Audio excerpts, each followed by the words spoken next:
Hey guys, and welcome back to the channel. So in today's video we're going to be cooking with all three of these grills, grilling steaks, some sausages, some skirt steak, and a couple of other items that I like.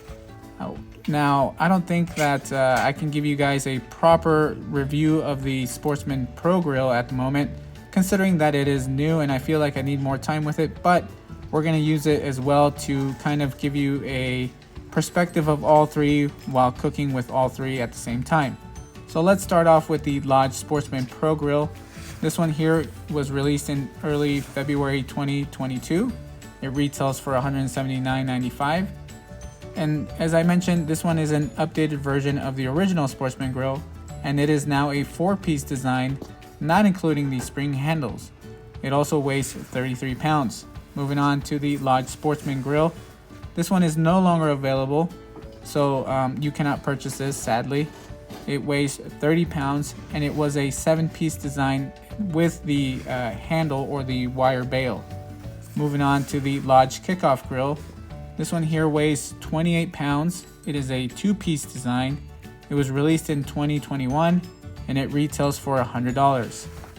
Now let's go back with the Sportsman Pro grill just so that I can give you guys a little bit of information on this one and so far my initial thoughts of it.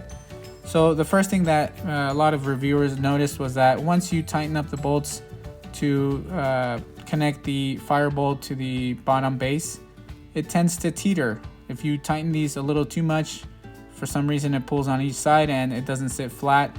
Now that's not a big issue for me, and as you can see I have it here on my grill. And I have no issues with it possibly, being a hazard or not being able to cook properly. So to me, that's not a big deal. To some, that might be a big deal. But as I mentioned, one remedy could be just loosening up the bolts, and that has worked for me. The only thing is that that is not a complete fix. Now, I don't know whether Lodge is going to address this or not, but as I mentioned, it shouldn't be a big deal. Now, if you feel like this is an issue, I would consider waiting at the moment until Lodge decides whether they want to address it or not. But other than that, so far it's been great. One of the other things that people have noticed about this grill is that it tends to leak on the sides. Now I did notice that the first time that I used it, there was a little bit of grease leakage on the bottom of my grill and also on the aluminum table that I used.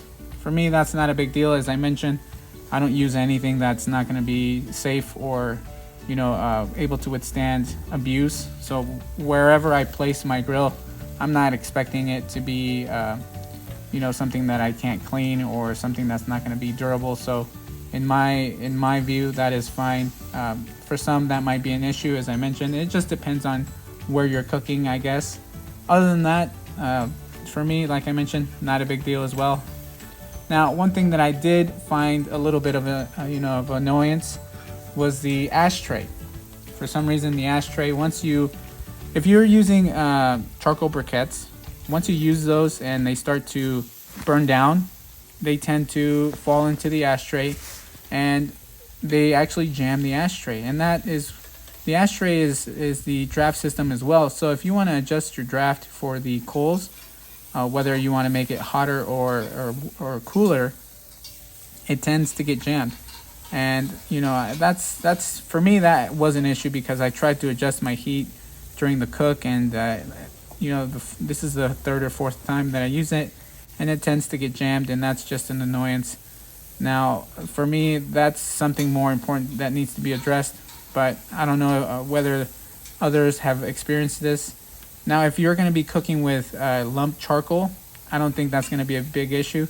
But if you do like using charcoal briquettes, I would consider that as an issue. You're better off using the lumped charcoal or firewood.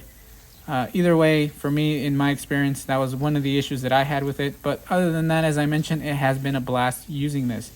Now, the other thing that I wanted to talk about the Pro Grill is that it does tend to burn a little bit hotter. It is harder to maintain the heat in a lower temperature, so do look out for your temperatures. I did end up charring my first steak in my first cook with this grill, but I'm not going to blame the grill as well. I mean, I am a novice. I am an amateur. I'm not a pro grill master or anything of that nature. So far, I think I need more time with this grill, and I can give you guys more of an insight of this grill and the way it cooks, but initial thoughts is that it is a great addition to this grill lineup. Now let's move on to the Sportsman grill. Now the Sportsman grill was originally a design by BSR, or Birmingham Stove and Range. They designed it back in the 40s or 50s from what I know. Now also I heard that it wasn't initially meant to be a grill, but more of a heater for a sad iron, or a heater for your home. Now someone from the South, according to what I have heard, was a salesman. He mentioned to the people at BSR to add a grill top, and he could market this as a grill, and sure enough, that's how this grill came to be. Now I don't know whether this is true or not, but this is something that I've heard, so don't quote me on all this stuff, but as I mentioned, that's just some of the history that I have heard about this grill. Now, as I mentioned, it is no longer available for sale, so that is the one thing that makes a lot of people upset, because this grill has become a very widely popular grill. Now, if you do want to buy one, you can find them on eBay, but they go for a ridiculous amount of money, $300 to $500. I think that's a little bit too much. Now, there is another way, and if you go to the Lodge website, they list it as parts. So you can buy this whole entire grill as parts. And I did that just to see how much it would be, and it all tallies up to $200. Now, in my eyes, that is an insanely amount of money, and I don't think a lot of people are going to want to go that route. But it is cheaper than going through eBay. So you will get a new grill for $200. Well, not including taxes. So including taxes, $215, $220. And usually Lodge also offers free shipping after $50. But as I mentioned, not as widely available anymore. So that is one of the downsides of this grill. Moving on to the Lodge Kickoff grill. To me, it is the easiest to cook with. It is the easiest to transport. And honestly, it's just been a blast to use. Now, in the beginning, I can recall it, for me, it being a grill that wasn't, it wasn't necessarily like a big wow factor when I first got it. And I was like, not as excited as I should have been. But so far, using it and having it for a year now, it has actually grown on me. And I do like it a lot. It has become one of my favorite grills because it is so simple, so easy to use. The draft system, also easy to use. Just twist it. You can open the draft system and let more oxygen in for your fuel and burn a little hotter. Now, if you do want to control it, I feel like this one is better at controlling heat, and it maintains a constant level of heat versus the other two. So the other two, I want to say the fact that they have a open system, it's not enclosed like the Kickoff grill. I do want to say that their coal consumption, or the fire consumption, is a lot faster than the Kickoff grill. Kickoff grill, I want to say, will last you 2 to 3 hours with a full chimney of charcoal briquettes.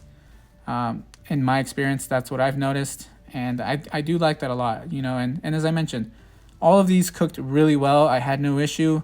The food was phenomenal, and as you can see here, I have my Kickoff grill, and I decided to put some cowboy coffee in here, or just some café de olla, and it works great. That was pretty much the only one that remained very, very hot. The other two kind of toned down, and they were pretty much at a simmer. So as I mentioned, the other two grills, they burn up the coals a lot quicker than the Kickoff grill, and that's just one thing that I've noticed. But as I mentioned, so far all of these grills are great, and the sad part of all of this is that the original Lodge Sportsman grill is no longer available. I do hope that Lodge considers bringing it back and having it available as a mid-tier grill, considering that the Lodge Kickoff grill could be the entry grill at $100. The Sportsman grill could be, a mid-tier, and then the Pro grill could be their higher tier. So anyway, if you guys have any questions, leave it in the comments below.